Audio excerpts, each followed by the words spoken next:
Greetings one and all, this is Lloyd Brown and welcome social media family to my vlog series entitled Being Lloyd Brown. Now we're at number 4 in the list of episodes, episode 4, and this one is called Relationships because, you know, relationships are important. Well, they might not be important, deemed of how single you want to be or how single you don't want to be. But I just think relationships are important just by how one relates to another human being. That relationship, more fundamentally, is important. And I have to say, from 1983, 84 onwards, I had relationships, but they weren't relationships that made any sense. You know, I had dealings. You know, I didn't know what relationships were. I just thought, well, you know, me man, you woman, we date, we get intimate, we try and keep the process going for as long as possible. Because I'm in my 20s at this point. So, my relationships weren't, let's say, they were productive in one way, but they weren't constructive in others.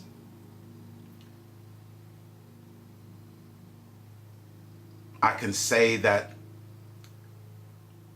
I had poor judgment with 2 relationships that involved my children. But I don't regret my children's existence at all.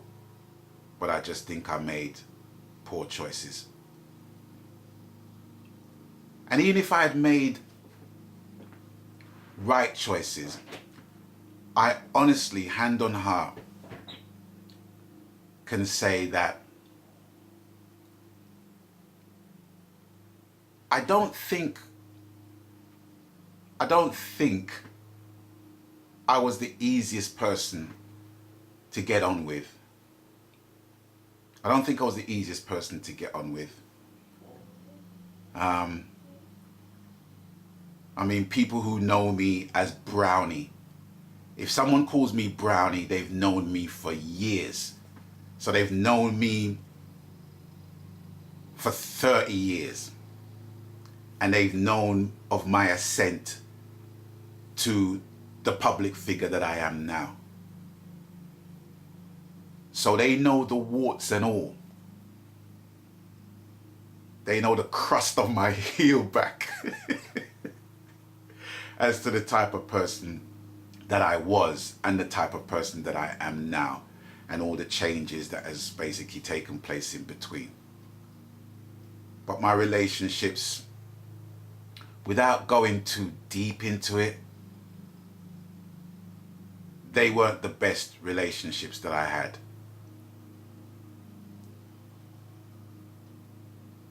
Two of them in particular, and they produced 2 daughters.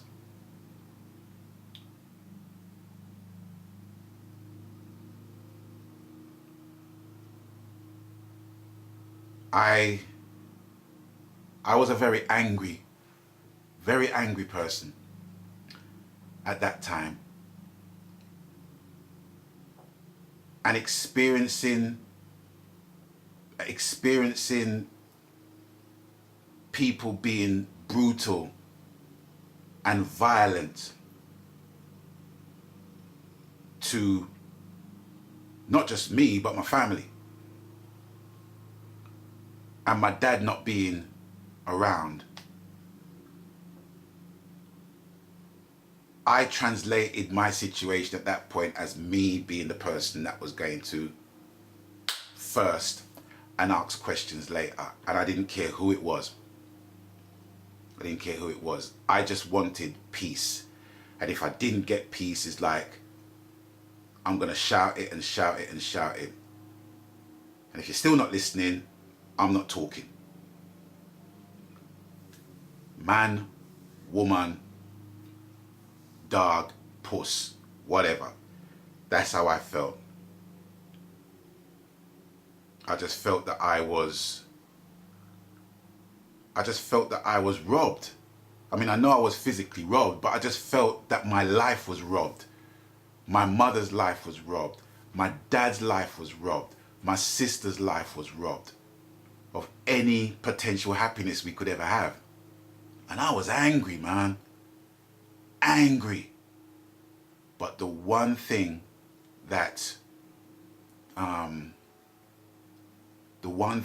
counterbalanced that was music. At that point in time, I recorded a couple of songs with Sweet Distortion, and recorded my first 3 solo singles with Ribs from Unity Records. And that kind of put me in good stead for my career to advance properly. And still in that time, whilst I was with Sweet Distortion, whilst I was with Sweet Distortion, making the split from Sweet Distortion, from a recording standpoint, but still with them in a musical standpoint, in a theatre context where we played the Jackson 5 in Black Heroes in the Hall of Fame. That served as another counterweight to all that was going on. So I had my fingers in different pies, but the one thing that was the undercurrent, the underlying thread, was music and the craft of presenting music. And Black Heroes basically was an inspiration and an education for me as well. And it taught me a lot about stagecraft. It taught me a lot about my history. It taught me a lot. It taught me a whole lot.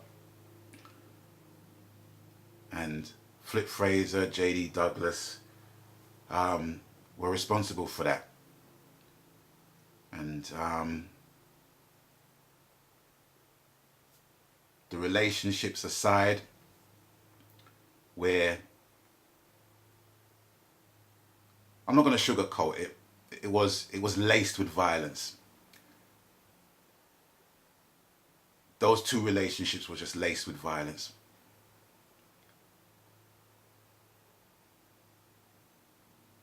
I'm not justifying it. I'm not proud of it. But I was just affected to the point where I just didn't give a shit. It's like I couldn't take any more crap from nobody.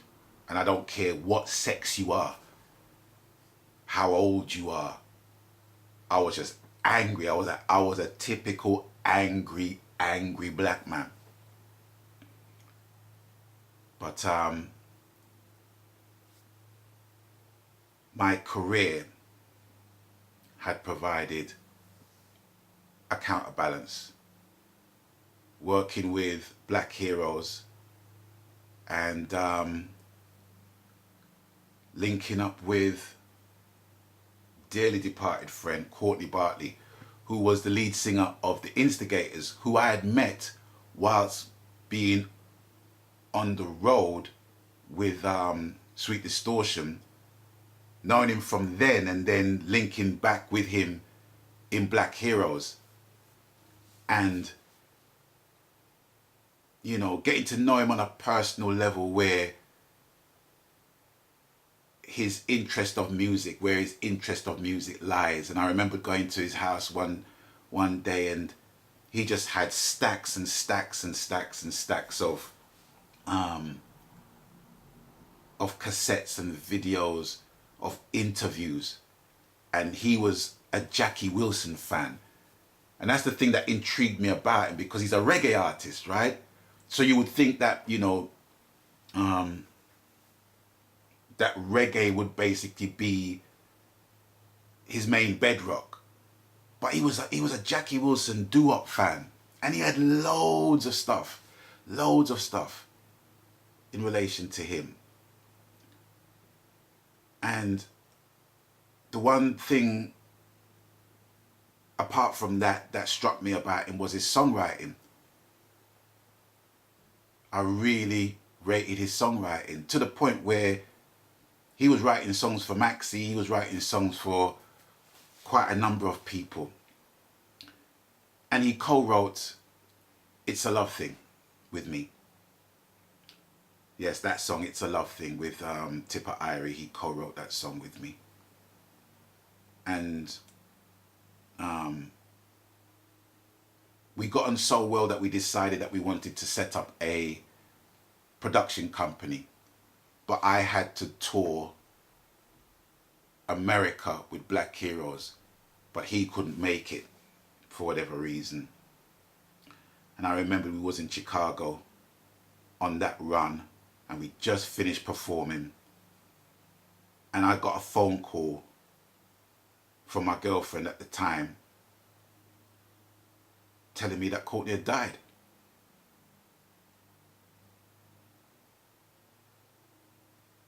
Freaked me the hell out.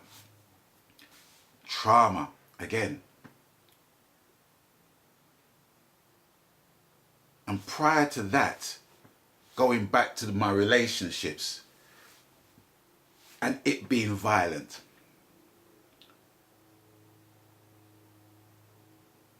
not being able to have any contact with my kids, wanting to do the best for my kids, irrespective of the relationship that I had with their mothers and how toxic the relationship was and how violent the relationship was. Me not being able to see my kids, me going to court countless amount of times, from county court to high court, county court to high court, getting ex parte applications, all of that, and still not getting anywhere, while they're getting older and they've been fed what they've been fed. Coupled with that, coupled with me trying to counterbalance all of that, me trying to basically progress in my life and my career, linking up with the one person that was my kindred spirit, and losing him. Next trauma again. Next trauma. Next trauma.